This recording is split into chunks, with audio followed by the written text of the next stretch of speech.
why are we here? Why are we in Stamford, Connecticut? Here for family, visiting old friends, just vacationing. But the lady said it, Auntie. I don't know if you're Auntie, but it's the reason is marriage, right? It's for that, right there. You know how happy they look? That's awesome. That's what we're all striving for right now.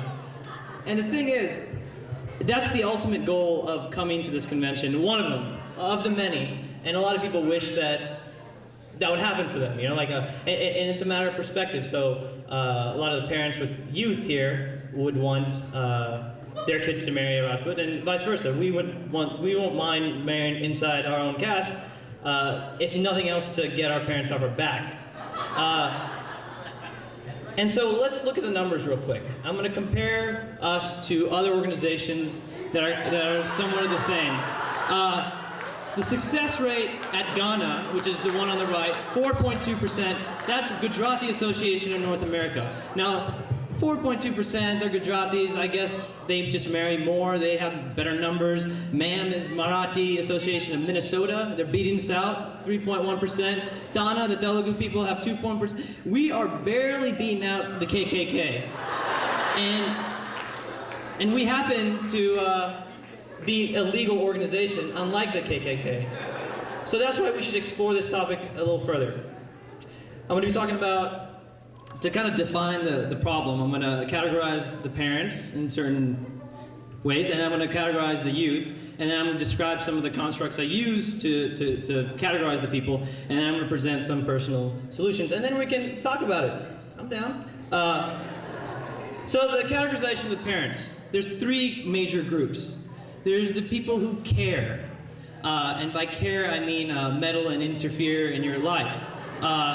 And they comprise of about 85%. So of all the parents here, about 85% are more or less meddling and interfering. And why? They are doing it for the sake of love. Maybe they just love you and they want the best for you.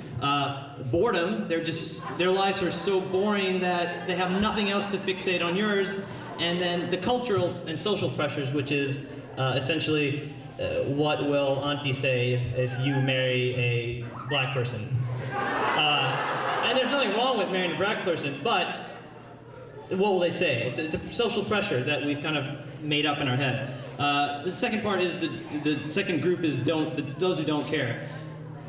About 10% don't really care, and you can tell, like, they just kind of moping along. I'm not going to point any names, but like some uncles and aunties, just they don't seem to care. Not necessarily a bad thing, because they do it out of love and respect, maybe. They love their children so much, they respect them enough to make their own decisions or mistakes. They might be too self-involved. Once again, no names. And then the new age people who think that, you know, kids can find their own mate and they don't need to help with that. And then there's a hybrid group that comprises of about 5%. And these are the group that are kind of caring half the time, not caring half the time, and that's because they're perpetually drunk. So that's the parents. We're going to move on to the youth. The youth, ironically, breaks up into the same three categories. There's the care. The people who care, they desire marriage. They're here to marry, and yet they're still single. And there's about 60%-ish.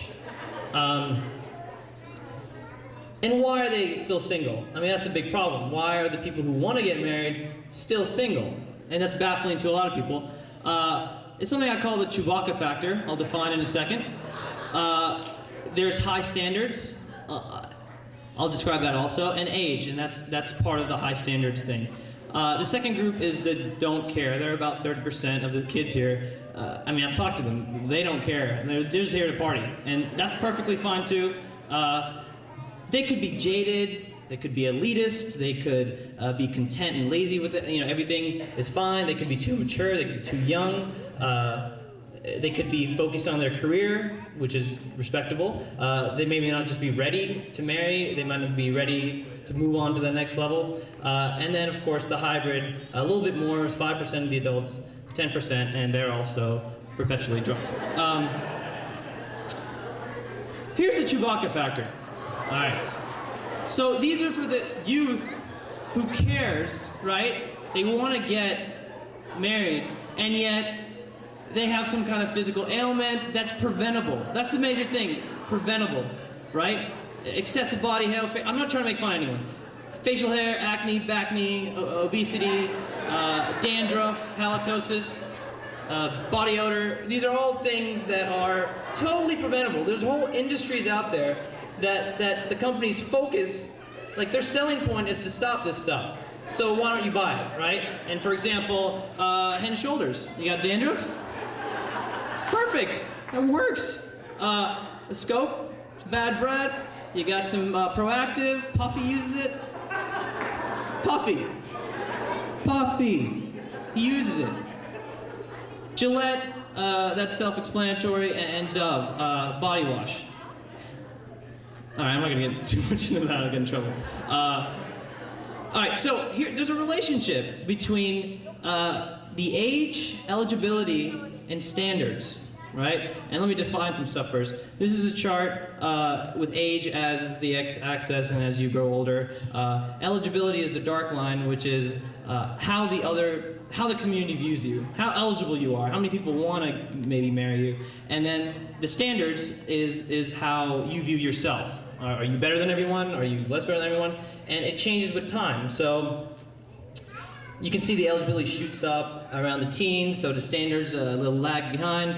The interesting thing here is when the two lines cross, that's when the magic happens, right? Your eligibility matches up with your standards, and thus you are married. So most men get married around 31, 32, 33, and that's for this reason, that the lines cross. However, for women, the problem is the lines never meet, right? So the line for eligibility is about the same. It starts around the early teen years and it shoots up around 28, 29.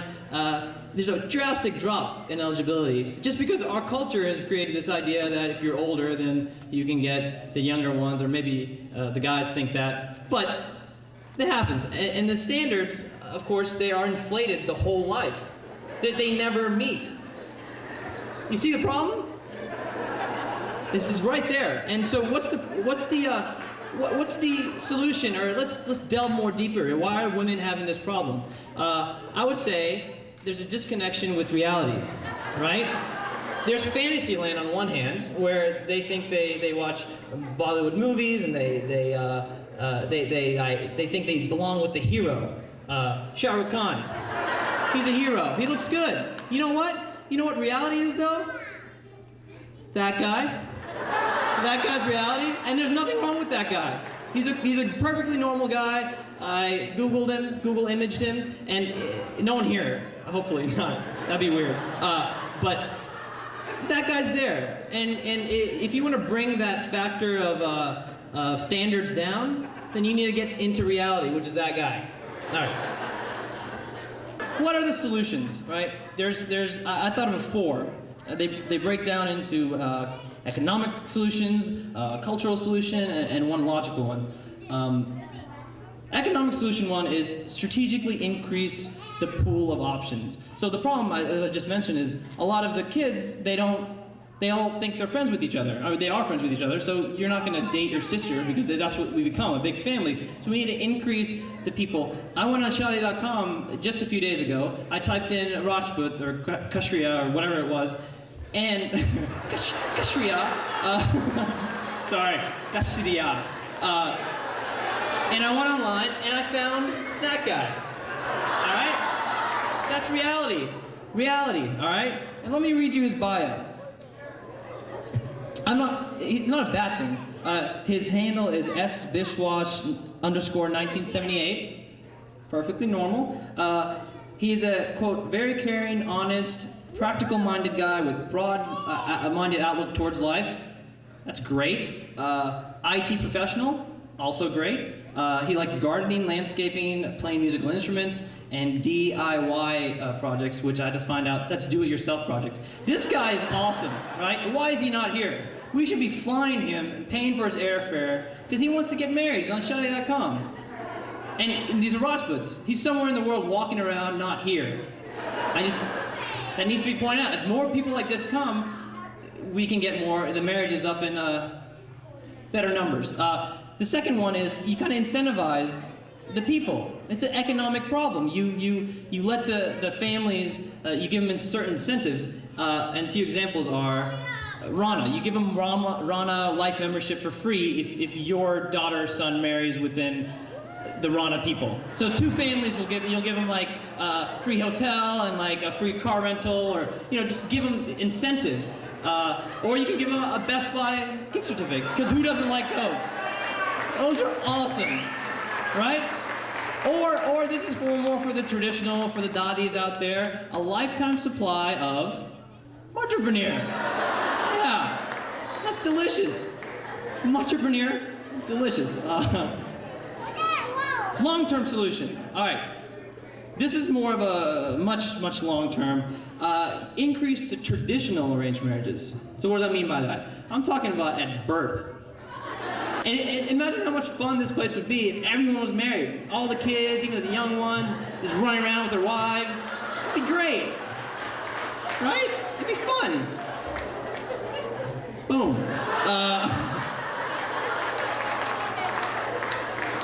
And then the final thing is the logical solution, which the logic never wins here. Logic's never gonna win. And I guess to put in simplest terms and Western terms, just chill out. Just relax. And this is more for the parents, actually for the kids too. Just relax, just don't think about it. Just let it happen. All right. Questions? All right, thank you. No questions at all.